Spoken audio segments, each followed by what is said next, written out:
Hello and welcome to our latest video presentation. My name is Stuart Wilson. I'm the Corporate Marketing Director at More to Life, and joining me this afternoon, Ben War, our Head of Operations and Change. Welcome, Ben. Feel like it should be playing I've Got You, Babe by Sonny and Cher in the background, because it feels like Groundhog Day. Here we are again, lockdown, and there's talk of remote valuations, and I want to come on to that point in just a moment, if I may. But firstly, before we get onto that, I just wondered if you could give us a quick update on where things are in the world of operations for More to Life, and how 2021 has kicked off for you.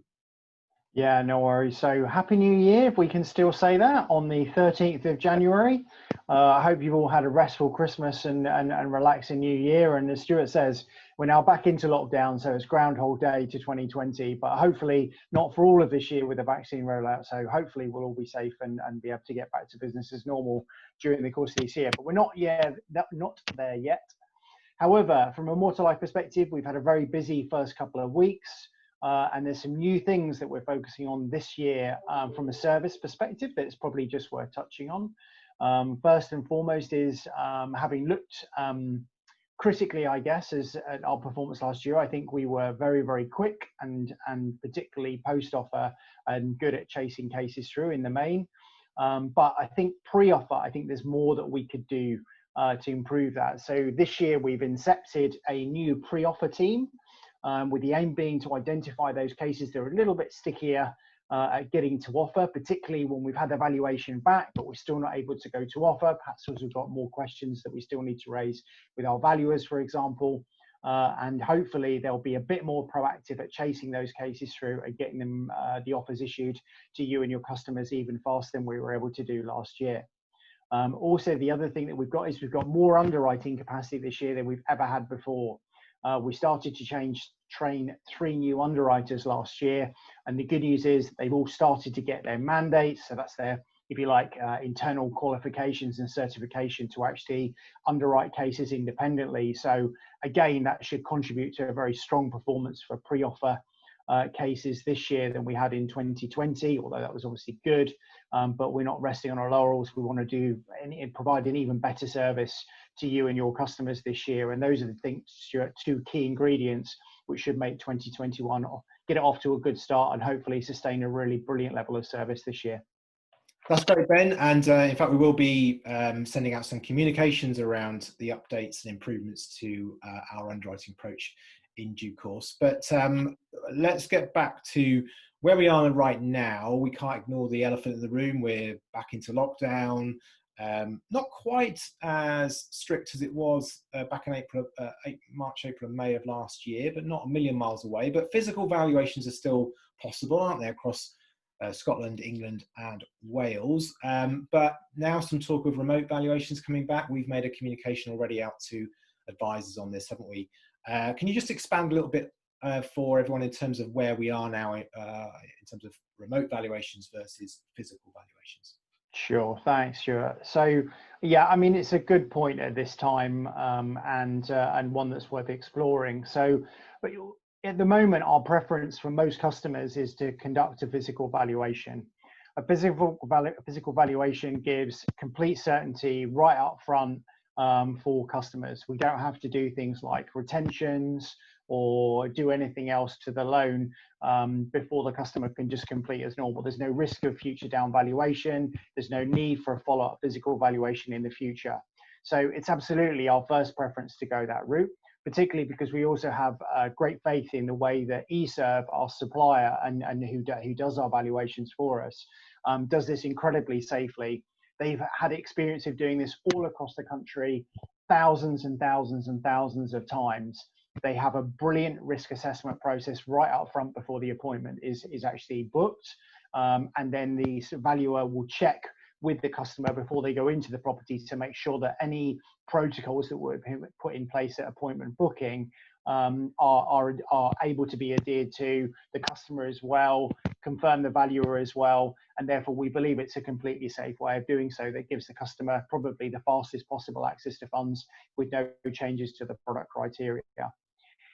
However, having said that, there may be a small minority of customers where that's simply not an option. They're too vulnerable, they're too shielding, and they don't want to progress on that basis. That's fine. In that scenario, what you should do is talk to our front office team, so broker support or your relationship manager, and they can talk to you about, is a remote valuation an option for that customer, and facilitate the remote valuation for that customer in most cases. So our preference is first port of call is physical for the reasons I've said, but if you need to do remote, that's fine too. Talk to us and we can see whether we can arrange that for you. Fantastic, and we'll obviously keep everyone updated on any changes or tweaks to that process. But as Ben said there, if you do need help with that, if you are concerned or your client's concerned, call the team on 03454 500 151 and they can talk you through the options that we have. So one final point I wanted to discuss with you, Ben, was when we're in these periods of uncertainty, just as we were before, obviously one of the things of concern to advisors is processing business, making sure that the business keeps moving forward, loans keep completing, and obviously advisors getting paid. So speed of processing, speed of getting from application right through to completion is still at the very top, I guess, of most advisors' minds. And I guess it underlines the importance, if we're thinking about that, of how important it is to think about using panel solicitors versus non-panel solicitors. And I know we've done some work on this before, looking at the differences between the two, but I think you've got some new statistics and some information on that just to demonstrate really the difference between the two. Can you share some of that with us now? Sure, absolutely. So obviously, as I'm sure you're aware, we do an awful lot of loans each year, and we cut some data based on completions that we had in Q4 last year, which we all know was actually a very tough month to get cases, or a very tough quarter to get cases completed. And we still haven't returned back to sort of pre-COVID norms for a number of reasons. And one of those is absolutely right, is the difference that appointing a panel solicitor as opposed to a non-panel solicitor can make. It was astonishing to me when I saw the data that basically it takes about a month longer if a non-panel solicitor is used to get a case to completion than if an URSA panel firm is used. So an Equilor, an Ashford, a Gilroy, or whoever it might be. They are truly specialists in the field. They have very, very good processes and protocols for dealing through the COVID period in terms of PPE, minimal contact, use of video, for example. All of these things absolutely get cases through to completion. And it's also a much more joined up, simpler, seamless process with More to Life's own solicitors, so in Actor Optima, because again, we have something called TLA encryption between our solicitors and the URSA panel firms, which means that we're not, again, constrained to the post or faxes or archaic technology of that ilk, that what we can do is we can simply message and send and receive documentation to each other, all electronically, all encrypted, so it's safe. And as I say, using a specialist panel firm with the encryption and other things that we have between our solicitors at More to Life and your customer solicitors will get your case through on the data we've seen in Q4 about a month faster than using a non-panel solicitor. Well, that's quite a difference, and I guess for not just advisors but also their clients that are looking to push the business quickly. It might be, for example, a purchase case that they're trying to get through before the end of the stamp duty holiday. That's really important. Those extra days of speed could make all the difference.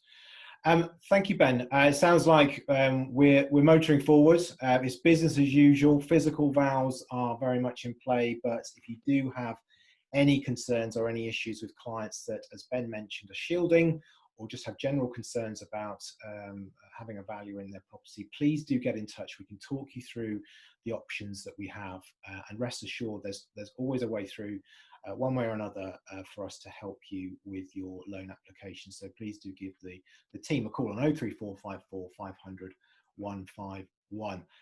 Thank you, Ben. Really appreciate your time this afternoon. We must do this again. I'm sure we will. I'm sure we will, yeah. Before this new lockdown is over, I'm sure we'll be chatting again. But thanks for your time, and thank you for watching, and keep your eyes on our website. We'll be updating that as usual with any information or updates relating to COVID, the lockdown, remote valuations, service level agreements, and so on. So thank you for tuning in today, and we look forward to seeing you on the next video. Thanks, Ben. Thanks everyone for watching. Take care, everyone. Stay safe.